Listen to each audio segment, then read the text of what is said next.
بسم الله الرحمن الرحيم وبه نستعين على أمور الدنيا والدين والصلاة والسلام على رسول الله صلى الله عليه وسلم سيدي عادد وهي عاوة وبشو تهي لبي لاتن waxaan baaq u dirayaa dhammaan shacabka geeska afrika ee madaxda u ahay ee ku nool geeska afrika guud ahaan gaar ahaan shanta soomaaliyeed oo dhan iyo meelaha kale ee dunida khaasatan bariga dhexe soomaalida diasporaha ah ee meel kasta dunida ka joogta aduu dibad iyo gudaba shacabka somaliland dibadda ku nool iyo kuwa gudaha jooga intuba waxaan idinku baaqayaa barnaamij weyn oo istaageersi ah oo ummadda direed ee geeska afrika ku nool looga wada faa'iideynaya awoodaha direed ee midayntooda oo dowladda federaalka etoobiya nimanka ku jira iyo somaliland iyo xukuumadda jabuuti aan waxba fahamsanayn iyo kuwa koonfurta ku nool ee dulman iyo dhammaan shacabka geeska afrika ee kenya iyo wadamada dariska oo dhan ku nool dhammaan waxaan idinku baaqayaa walaalayaal waa ogtiin waxa ka socda soomaaliya wax la idiin sharaxaya maaha waa la socotaan jifo kasta oo daarooda iyo jifo kastoo hawiye ah maamul goboleed bay rabtaa inay samaysato ummaddii direeda ogeydeen ee dhulkao dhan iska lahaydna maabka soomaaliya la rabaa in laga tirtiro ma aqbalayno awood baan meesha ku leenahay awood dadeed iyo awood dhaqaale iyo awood military ama argagixiso hana lagu sheego ama hana lagu sheego federaal niman ah oo seexday hana lagu sheego ama barakacayaal hana lagu sheego ama hana lagu sheego gooni goosato iyo soomaali diid hana lagu sheego waa inaan midaynaa awoodeenna waa inaan midaynaa waa inaan ummadnimadeenna midaynaa waa inaan dalka qabsannaa waa inaan han yeelannaa waa inaan muqdisho villa soomaaliya qabsannaa waa inaan xildhibaanadeenna midaynaa waa inaan ummadnimadeenna midaynaa ninkiina dhegaysan waayana waa inaan iska tuurnaa xildhibaankiina dhegaysan waayo waa inaan ka qaadnaa xilka waa inaan shacabkeenna midaynaa dowladnimadii madaxtinimadii iyo madaxweynihii iyo ra-iisul wasaarihii iyo wasiiradii muhiimkaa eeda ahaa safaaradihii oo dhan maamul goboleedyadii stakeholderskii siyaasadda soomaaliya wadamada dariska ah wadamada nafciga leh ee safaaradaha ay dowladaha dhaqaalaha leh ha noqoto wadamada waxbarashada loo doonto ha noqoto ruushka ilaa maraykanka ilaa australia ilaa iyo jaban ilaa sacuudi arabia ilaa wadamada khaliijka meel kasta laba reer baa loo qaybsaday baawarkii waddanka safaaradihii caruurahoodii waxbarashada loogu soo tiray turkiga yurub bay iyagoo qaxootiya soo wada galeen oo tahriibka soo wada galeen ma fahateen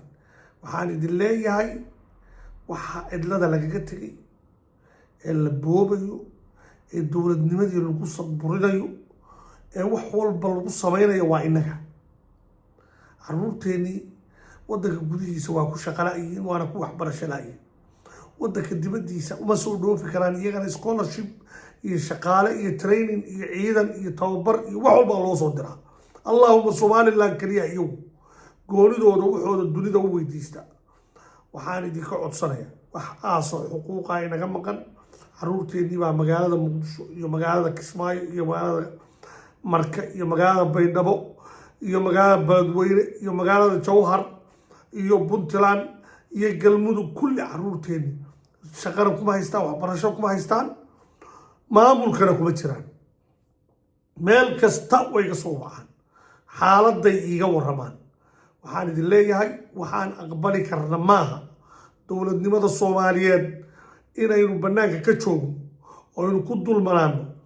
oo laba beelood maamullo nagu dul samaystaan oo maabka soomaaliya magaceenna laga tiro oo tii keliya ee soddonka sano dowladda ahayd laysku dayo in la dumiyo waxaynu aqbalayna maaha waxay idinku baaqayaan meel kastoo aad joogtaan ummadda direedo waa in lay dhegaystaa waa in la igu taageeraa waxaa wado hargeysa iyo cadisababa iyo diridhaba iyo Nazaret iyo Moyale iyo Djibouti iyo Nageyle iyo Wajaale iyo Jigjiga iyo Boorame iyo Zaylac iyo Burco iyo Hargeysa iyo Berbera iyo Cerigabo laascaanood daa'imka laga qeyrinayo buuqa laga wado laftigeeda Garowe Gaalkacyo Boosaaso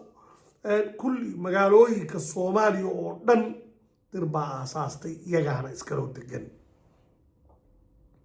ilaa laga gaadho Raas Kaamboni ilaa xuduudka Eritrea meel ayna dir tuulo iyo degmo deganayn ma jirto ma yeelayno waxa ay labadaa beelood ku heshiiyeen marnaba ma yeelin beesha hawiyana waxaan uga digayaa taariikhda Soomaaliya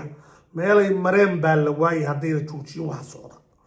waan u digayaa beesha hawiye shirar bay wataan beesha hawiye waa inay digtoonaadaan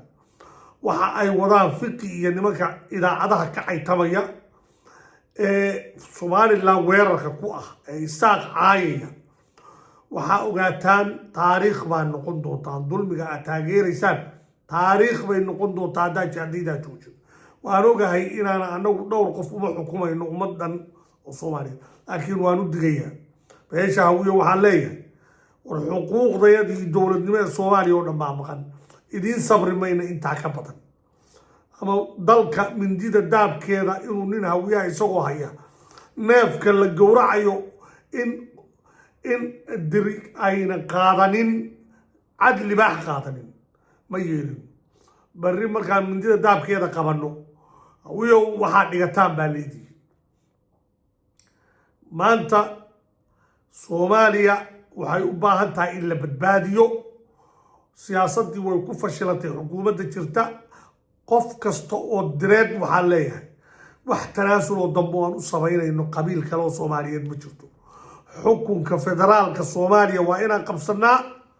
gobollada Soomaaliya ugu yaraan 3 gobol oo maamul goboleedya waa inaan qabsanaa haddii kale waa inaan gobolladeena samaysanaa ka goosanaa wasalaamu calaykum waraxmatullaahi wabarakaatuh